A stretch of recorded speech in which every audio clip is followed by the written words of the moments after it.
اللہ تعالیٰ ان کو اپنی بارگاہ میں قبولیت عطا فرمائے۔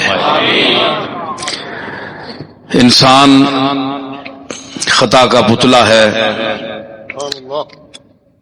مکمل کوئی انسان نہیں ہوا، اور مہد سے لے کر لحد تک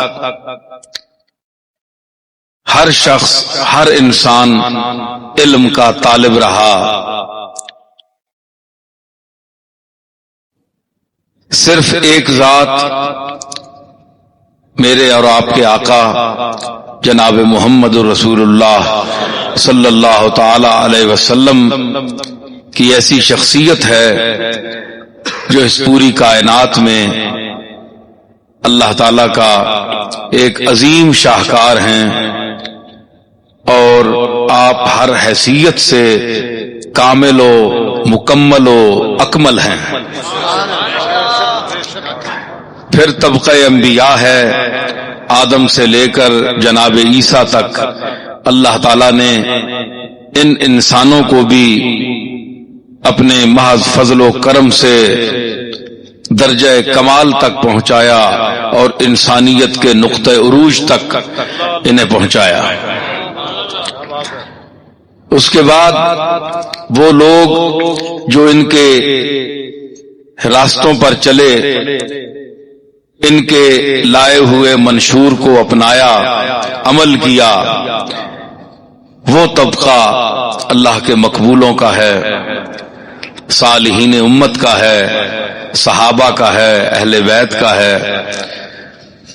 تو ہم حسن ظن سے یہ خیال رکھتے ہیں، عقیدہ رکھتے ہیں کہ اللہ تعالیٰ نے ان کو بھی محفوظ رکھا ہے، اور ان کی برکات کے یہ ثمرات ہیں، نتیجے ہیں جو آج امت کے سامنے ہیں۔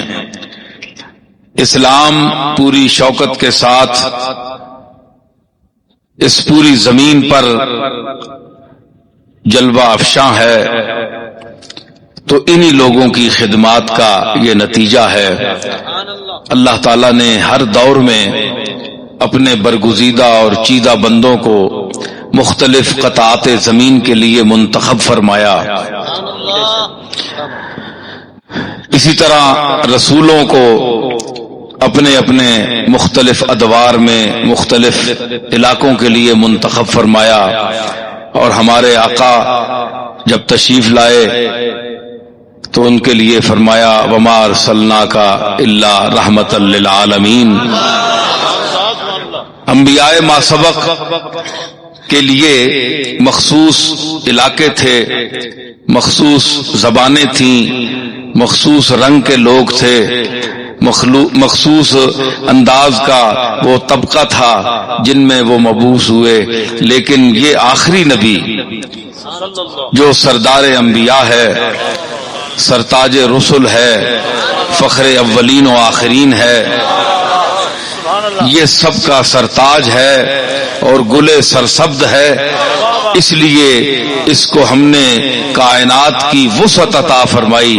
جہاں تک انسان پھیلا ہوا ہے اور جہاں کوئی متنفس سانس لے رہا ہے، اس کے لیے حضور علیہ الصلوۃ والسلام کی ذات رسول کی حیثیت رکھتی ہے، نبی ہیں، اور آپ کی یہ تمام انسانیت آپ کی امت ہے۔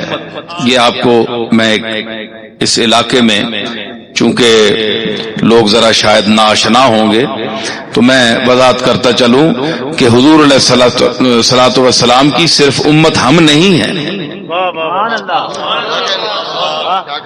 ہندو بھی آپ کی امت ہیں، سکھ بھی امت ہیں، یہودی بھی، نصرانی بھی، کوئی مذہب ہے دنیا میں وہ حضور کی امت ہے۔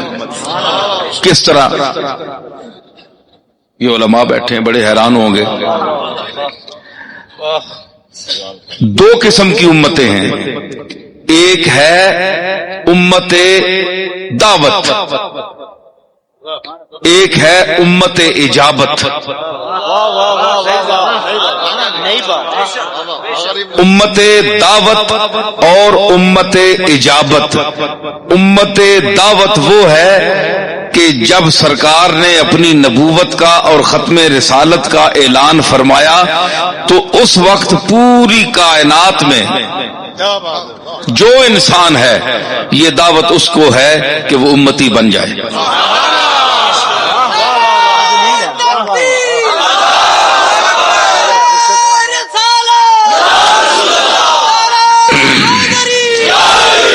کہ وہ امتی بن جائے. امت ہونے کی دعوت ہے تو امت دعوت جو ہے وہ ساری دنیا ہے، لیکن امت اجابت مخصوص لوگ ہیں. آپ ہیں، میں ہوں، اور مسلمان بھائی ہیں ہمارے جو دنیا میں پھیلے ہوئے ہیں. انہوں نے اس دعوت کو قبول کیا اور یہ زبان سے کہا کہ اشہد ان محمد الرسول اللہ. ہم شہادت دیتے ہیں کہ محمد اللہ کے رسول ہیں. اللہ کی ذات وحدہ لا شریک ہے اور حضور آپ کے آخری رسول ہیں. ہم ہیں امت اجابت، ہم نے اس کو قبول کیا، لیکن پیغام ان کی طرف بھی تھا، اس لیے وہ امت دعوت میں شامل ہیں. مطلب یہ نکلا کہ کوئی انسان حضور کی اس وسیع تر رسالت کے دائرے سے خارج نہیں ہے. اسی لیے تو مفہوم بنتا ہے وَمَا أَرْسَلْنَاكَ إِلَّا رَحْمَةً لِّلْعَالَمِينَ. عالمین کے لیے رحمت تبھی بن سکتے ہیں جب ہر رنگ کا، ہر نسل کا، ہر علاقے کا آدمی مدعو ہو، اسے بلایا جائے. یہ اس لیے فرمایا انبیاء کو بھیجا کہ دنیا میں یہ بہت بڑی دنیا ہے، وسیع دنیا ہے، مال و زر سے، خزانوں سے بھری ہوئی دنیا ہے. اسی لیے اللہ نے فرمایا وَلِلَّهِ خَزَائِنُ السَّمَاوَاتِ وَالْأَرْضِ. آسمانوں اور زمینوں کے خزانے اللہ کے ہیں. خزانوں کا مالک اللہ ہے تو زمینوں میں خزانے ہیں نا، تو اللہ نے فرمایا ہے وَلِلَّهِ خَزَائِنُ السَّمَاوَاتِ وَالْأَرْضِ. تو آسمانوں میں بھی خزانے ہیں، لیکن ان خزانوں کو اللہ ہی جانتا ہے کہ آسمان میں کون کون سے خزانے ہیں.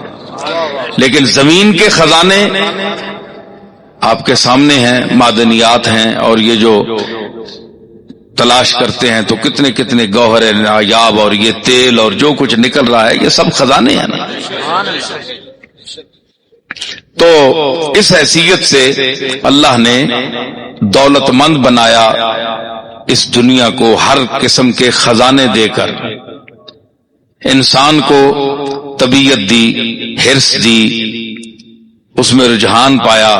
فرمایا انسان شاہکار ہے اللہ کا، اور اللہ نے اپنے شاہکار کے لیے ہی فرمایا وَإِنَّهُ لِحُبِّ الْخَيْرِ لَشَدِيدٌ، کہ یہ جو میرا شاہکار جس کو میں نے بنایا ہے یہ مال دولت پر بڑا مرتا ہے، دولت کا بڑا حریص ہے، پیسے کا بڑا حریص ہے. قرآن مجید میں فرمایا وَإِنَّهُ لِحُبِّ الْخَيْرِ لَشَدِيدٌ.